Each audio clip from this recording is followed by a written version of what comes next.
भी हूँ तब करेंगे। तो ये सब चीज़ें जब रहती हैं तो, लेकिन एक ही चीज़ मैं उनको बोलती हूँ, अपने बच्चे को, अपनी फैमिली को आप इस बिजनेस को बिल्ड करने के लिए एक कारण बनाएं, एक बहाना ना बनाएं। बच्चा थोड़ी ना बोल रहा है, कल को वही बड़ा होके बोलेगा अरे मम्मी कर ही लेते तो बढ़िया था, है ना। सोचो कल को सपोज उसकी कोई फ्रेंड की मम्मी नेटवर्क मार्केटिंग में ही है और बड़ी सफल है, तो घर में आके मुझसे नहीं बोलेगा मम्मी पता है मेरे फ्रेंड की मम्मी ये करती है। मैं कहा अरे बेटा मैंने भी किया था, तो बोलता मैंने छोड़ दिया फिर हुआ नहीं, तो मुझसे आके बोलते कि मम्मी आप कर ही लेती, आज मर्सिडीज होती है आपके पास। सोचो अगर हमारा बच्चा हमसे ऐसा सवाल करे, क्या जवाब देंगे उसे कि बेटा यार तुझे पालना था ना इसलिए मैंने नहीं किया। वो बोलेगा अच्छा कहेगा बड़ा अच्छा है, ये सही है आपका। लेकिन अपने लिए, अपने लोगों को आपको रीजन बनाना पड़ेगा ना कि I want to do it for him, ताकि मेरा बच्चा मुझे सम्मान भरी नजरों से तो देखे कि माँ अपने लिए हुए फैसलों में खड़ी थी। देखे हम क्या चाहते हैं। अच्छा बताओ माएँ क्या चाहती हैं? क्या माँओं का सपना बहुत ज्यादा पैसा नहीं होता? सच में कह रही हूँ। और एक परिवार में डिसीजन भी वो लेता है जो पैसा कमाता है, और अगर दोनों काम करते हैं ना तो डिसीजन वो लेता है जो ज्यादा पैसा कमाता है। ऐसा ही होता है, ऐसे ही होता है ना सर, यही होता है। आप बोलते हो कि विमेन एम्पावर नहीं हो रही, अरे विमेन खुद एम्पावर होनी चाहिए। अब कोई बाहरी शक्ति थोड़ी ना उसको एम्पावर करेगी कि सुनो मैडम, अपने हस्बैंड अपनी वाइफ को बोलेगा तुम करो तुम करो, तब थोड़ी ना करेगी वो। उस वुमेन के अंदर से आवाज आनी चाहिए कि मुझे करना है। किसके लिए करना है? अरे अपने लिए करना है। मुझे कोई फर्क नहीं पड़ता कि समाज के लिए, इसके लिए, उसके लिए, पहले अपने लिए तो करो। तो क्या आप सब लोग अपने लिए कुछ करना चाहते हैं? पक्का? यस। तो आज से कसम खाइए कि बारिश आए, तूफान आए, आंधी आए, अगर मेरा काम है बिजनेस प्लान देना तो मैं दूंगी। बच्चा पल्ला पकड़ के बोल रहा है कि मम्मी मत जाओ, तो क्या आप रुक जाओगे? पक्का? जिस दिन आप रोज जाते रहोगे और वहां जाके आपको ना मिलेगी, वो बोलेगा कि मैंने नहीं करना, और फिर आप जाओगे उसी एनर्जी से, और बच्चा बोलेगा कि मम्मी प्लीज कल मेरा पेपर है, कल मेरे बेटे का भी ईवीएस का पेपर है। अगर वो ऐसा बोले आपसे और फिर भी आप जाओगे, तो तब आप वहां से यहां आ सकते हो मैम। तब इस बिजनेस को किया, बच्चे को दूर रखा, ताने सुने, बहुत चीजें सुनी, जो जो आप सुनते हो मार्केट में, उन सब को हम लांग के आए हैं। और ये छोटू सा बेटा है मेरा, इससे मिलने के लिए गए थे, तो ये यूनिफॉर्म में भेजते हैं, सिर्फ सुबह भेजते हैं और शाम को वापस देना होता है, मतलब वापस छोड़ना होता है। तो ऐसे हम लोग गए थे, और उसके बाद सबसे बड़ा चैलेंज लाइफ में और वेस्टीज की जर्नी में शुरुआत में ही 1 साल से पहले ये आया कि हमारे घर भी कोविड हो गया। क्या हो गया? कोविड। देखो सबके घर में कोविड हुआ, हमारे घर पे भी कोविड आया, और हम लोग के घर की हालत ऐसी हो गई थी कि मतलब जैसे ऐसे रेत छूटती है ना हाथ से, तो ऐसा एक बहुत इम्पोर्टेंट मतलब जो हिस्सा होता है घर का, जो पिलर होता है, जो स्तंभ, मेरे हस्बैंड, उनको इतना ज़्यादा इन्फेक्शन था उनके दोनों लंग्स में कि डॉक्टर्स ने जवाब दे दिया था, और हाथ से मतलब सब कुछ छूटा जा रहा है। ऐसा लग रहा था कि यार तो हाथ में कुछ है ही नहीं। और मैं बताऊंगी आपको कि कैसे आज मैं बोलती हूँ कि अगर मौत के मुंह में मुक्का मार के मेरे हस्बैंड अभी वापस आए हैं, तो केवल वेस्टीज की वजह से। जानते हैं कैसे? क्योंकि मैंने बोला वेस्टीज में हम सिर्फ पैसा ही नहीं कमाते, वेस्टीज में हम क्या कमाते हैं? लोग, हेल्थ। यस, जब हमने, हमारे पास कहीं जाने के लिए हॉस्पिटल में जगह नहीं थी, तो हमारी टीम के एक व्यक्ति ने भूपेश का एडमिशन करवाया। कहाँ पे? हॉस्पिटल में। क्यों? क्योंकि वो एक बड़े हॉस्पिटल में मार्केटिंग हेड थे। जहाँ पे दिल्ली में इमरजेंसी वार्ड भरे हुए थे, हम लोग एम्बुलेंस में लेकर आए इनको नैनीताल से। और एम्बुलेंस का मतलब भगवान ना करे किसी को देखना पड़े, मैंने जीवन में पहली बार भूपेश को अंदर लिटाया उन्होंने, और मैं पीछे बैठी, और मैं बस ये कह रही हूँ कि ऑक्सीजन चेक कर, 60 आ रही है, 62 आ रही है। मैं कह रही हूँ भैया ऑक्सीजन बढ़ाओ। सिलेंडर होता है ना, उसको बढ़ानी पड़ती है तो ऑक्सीजन इंसान के अंदर जाती रहती है। और फिर सोचो आर्टिफिशियल ऑक्सीजन में जब उनको ट्रैवल करके ला रहे हैं, हॉस्पिटल में जा रहे हो, कह रहे ले जाओ, जगह नहीं है। बहुत लोग हैं ऐसे, कोई मंत्री का आ रहा है, कोई कहीं का आ रहा है, जगह नहीं है। और केवल अगर एडमिशन किसी हॉस्पिटल में मिला तो सिर्फ और सिर्फ वेस्टीज की वजह से। दूसरा मैं बोलती हूँ कि यहाँ पर हम लोग एक अंगीठी के अंदर रहते हैं। यहाँ पर जब आप रहते हो ऐसे लोगों के साथ ना, तो वो मतलब चीर देंगे, फाड़ देंगे, उनकी ऐसी एनर्जी रहती है। हाँ या ना? रहती है ना?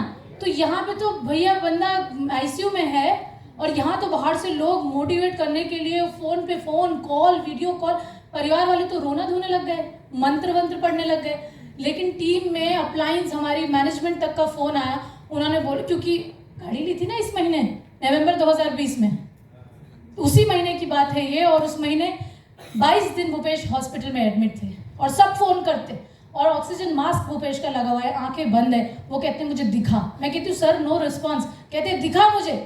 मैंने कहा सर वो नहीं सुन रहे हैं। उन्होंने बोला कि नहीं मुझे दिखा भूपेश को, वो मेरी बात सुन रहा है। और जब मैं ऐसे भूपेश को दिखाती थी, आई हैव, मतलब तब तो पता नहीं था ना, तो पिक्चर्स में ले नहीं पाई, कुछ पिक्चर्स ये ठीक होने के बाद की है। तो जब मैं दिखाती थी वो बोलते थे भूपेश खड़ा हो, खड़ा हो, और तुझे खड़ा होना है। जो लोग तेरी टीम में आए हैं उनके सपनों के लिए तूने खड़ा होना है। सोचो कौन बोलता है, मतलब नॉर्मल लाइफ में, मतलब जब मैं आज भी इस सिचुएशन के बारे में सोचती हूँ ना, नॉर्मल लाइफ में कोई नहीं बोलता। हमारे घर में किसी को डेंगी हो जाए ना, डेंगी, तो फ़ोन करने में चाचा जी घबराते हैं, यार क्या बोलूँ, कहीं पैसा ना मांग ले। होता ही नहीं होता है कि यार मैं इसको बोल दिया, अगर कोई दिक्कत तो नहीं है बेटा, कोई दिक्कत हो तो बता देना। और एक्चुअली में वो चाह रहा होता है कि बताए ना दिक्कत हो तो, लेकिन फिर भी फॉर्मेलिटी करता है कि बेटा कोई दिक्कत हो तो बता देना। वो बोले अगर चाचा जी 80,000 रुपये चाहिए तो चाचा जी फ़ोन काट दें। यही तो है सच्चाई। लेकिन यहाँ तो सब लोग फ़ोन कर रहे हैं और बोले कि उठ, बोल रहे हो उठ। मैंने तो ये देखती रह गई, मैंने ये प्रोसेस, मैंने ये कहीं नहीं देखा। मैंने कहा यार अगर कोई चीज़ हमें ठीक कर सकती है तो वो हमारा दिमाग, और वो भूपेश के दिमाग में ही तो काम कर रहे थे। बोलते सबकॉन्शियस माइंड, सबकॉन्शियस माइंड, नहीं सुना था मैंने पहले, लेकिन जब वेस्टीज में आई तो मैंने किताबें पढ़ी और उन्होंने मुझे बताया कि your mind can heal your body. कोई प्रेयर में दम है, लेकिन वो भी तब काम करेगी जब इंसान में इच्छा है या नहीं? अरे जो इंसान बेड पे लेटा है उसके अंदर इच्छा शक्ति तो होनी चाहिए, और वो इच्छा शक्ति अगर किसी चीज से आई तो सिर्फ वेस्टीज से और वेस्टीज के लोगों से। और उन्होंने बोला कि खड़ा हो, धीरे धीरे भूपेश को वाला मास्क हटके वो एक नेजल वाला लगा, उसके बाद धीरे धीरे आंख खुली, धीरे धीरे भूपेश अंगूठा उठा कैसे करने लगे, यस। तो मुझे मतलब चमत्कार होता हुआ दिख रहा था अपनी आंखों के सामने। डॉक्टर्स आते थे, लिटरली मैं आज कसम से बोल रही हूँ कि डॉक्टर आते थे और बोलते थे कि इनकी रिपोर्ट से अच्छे ये लग रहे हैं, कि रिपोर्ट में तो ये आया है लेकिन ही सीम्स बेटर। और 22 दिन हॉस्पिटल में रहने के बाद हम लोग जब डिस्चार्ज हुए 2 तारीख को, भूपेश एक बहुत बड़ी एमएनसी में जॉब करते हैं जहाँ पर ऑनलाइन अटेंडेंस भरनी पड़ती है, और सर वो भी इंजीनियरिंग के बैकग्राउंड से हैं, मैकेनिकल इंजीनियर, तो R&D लीड करते थे वो। 13-14 साल का एक्सपीरियंस, बड़ी ऑर्गेनाइजेशन। 22 दिन हॉस्पिटल में थे, 10 दिन की सैलरी 2 तारीख को उनके अकाउंट में क्रेडिट होती है, और बोलते हैं कि 22 दिन तो आप छुट्टी पे थे। आप सोचो जिस कंपनी में आपने इतने सारे साल दिए, 100 करोड़ के प्रोजेक्ट दिए, वो बोलते हैं कि आपने अटेंडेंस नहीं भरी तो आपकी सैलरी नहीं देंगे। हॉस्पिटल से डिस्चार्ज हो रहे हैं, 6.5 लाख रुपए का बिल है, और कंपनी जहाँ जॉब करते हैं वहाँ से सैलरी कितनी आई? 10 दिन की। और वेस्टीज से 10 तारीख को जब हमारा पे आउट आया, उस महीने जिस महीने प्लान नहीं दिखाया, जिस महीने कॉलिंग नहीं करी, जिस महीने टीम की मीटिंग नहीं करी, उस महीने 2.25 लाख रुपए का चेक आया यार। क्यों करे वेस्टीज? वेस्टीज में 1 साल से पहले आप सिर्फ, मैंने बोला कि आप सिर्फ, it's not about money, it is about so many other things, it is about so many other things. You can count on your reasons. आप अपने रीजंस लिख सकते हैं कि मुझे वेस्टीज इसलिए करनी है। मैंने 35 रीजंस लिखे हैं कि मुझे वेस्टीज क्यों करनी है। 35 रीजंस, क्या आपने लिखे हैं? लिटरली मैंने लिखे हैं, मुझे इसलिए करनी है। और मुझे वेस्टीज ने बहुत कुछ दिया है, और वो महीना था और आज का महीना है, धीरे धीरे वो टर्निंग पॉइंट था। हमने बोला कि अब अपनी जॉब्स को क्विट करके वेस्टीज करेंगे। 2.25 लाख की इनकम आई जनवरी 2021 में, और टाटा बाय बाय करा नौकरी को, और तब से लेकर आज तक हम दोनों इस बिजनेस को फुल टाइम करते हैं। ये मैं आपको इनकम दिखा रही हूँ अपनी, इनकम टैक्स की पेज अगर आप देख रहे हैं, ये तो स्क्रीनशॉट लिया है। मैं इस बिजनेस में आई थी तो कुछ 4-5 महीने मैंने काम किया था, तो 3,60,000 रुपये उस महीने कमाया था। उसके अलावा जब ये पहले साल की अगर आप देखेंगे ऊपर, तो 2020 और 2021 का ये फाइनेंशियल ईयर है, और जब पहले साल ही कहते हैं इसको, क्योंकि 3,60,000 रुपये कुछ महीनों की, और पहले साल की इनकम है 16,26,000। 16,26,000 अगर आप एवरेज भी निकाल लेंगे ना तो 1 लाख से ऊपर है हर महीने। कब? पहला साल। दूसरे साल की अगर मैं आपको इनकम बताऊं, फाइनेंशियल ईयर 2021 और 22, वो साल जब हमने अपनी जॉब को रिजाइन किया 21 में और इस बिजनेस में फुल टाइम आए, उस साल का करीब 26 लाख रुपए। हैं, या मैं आपको ये नहीं बोल रही हूँ कि ऐसा हुआ था, मैं ये बोल ही नहीं रही। मैं ये बोल रही हूँ कि मेरे साथ हुआ है तो क्या आपके साथ नहीं हो सकता? I also come from a family और I also come from a state which is मतलब बहुत छोटा सा राज्य है। ऐसा ये सब चीजें ना सेकेंडरी है, ये सब चीजें कहने के लिए है, ये सब चीजें मैं बोलती हूँ बहाने हैं यार, बहाने तो है कि अरे we don't live in Delhi ना, that is why we were not able to grow. नहीं, एवरीथिंग आप जितनी मेहनत करो, आपकी मेहनत मजबूर कर दे आपके यहाँ पे आपके एमडी सर और आपके मैनेजमेंट को बुलाने के लिए, इतनी मेहनत हो जाए, राइट? ये होती है हमारी मेहनत। और अगर आप अभी कैलकुलेट कर रहे हैं तो करीब करीब 46 लाख रुपए होता है ये 2 साल का। आगे चलो, अगर तीसरा 2022 और 23 मतलब पिछले साल मार्च तक की इनकम अगर मैं बताऊं तो करीब करीब 29 लाख रुपए। अगर आप अभी भी कैलकुलेट करें तो करीब करीब 76 लाख रुपीज हो गए होंगे, हो गए हैं? गलत तो नहीं बोला मैंने? और 2023 अप्रैल से लेकर अभी तक जो इनकम मैं अगर आपको टोटल बताऊं तो करीब करीब 1,30,00,000 रुपए। और सबसे बड़ी बात मैं ये बोलती हूँ कि नौकरी में मेरी 1 महीने की नहीं थी। अगर यहाँ अगर आप 54 महीनों का एवरेज निकाल लेंगे तो 2 लाख से ऊपर आएगा। निकाल लिया होगा आपने अभी तक। इतने तो स्मार्ट हैं गुवाहाटी वाले, है ना? हालांकि इनकी ताली दोबारा यहीं आ गई नागांव में, लेकिन इतने तो स्मार्ट है।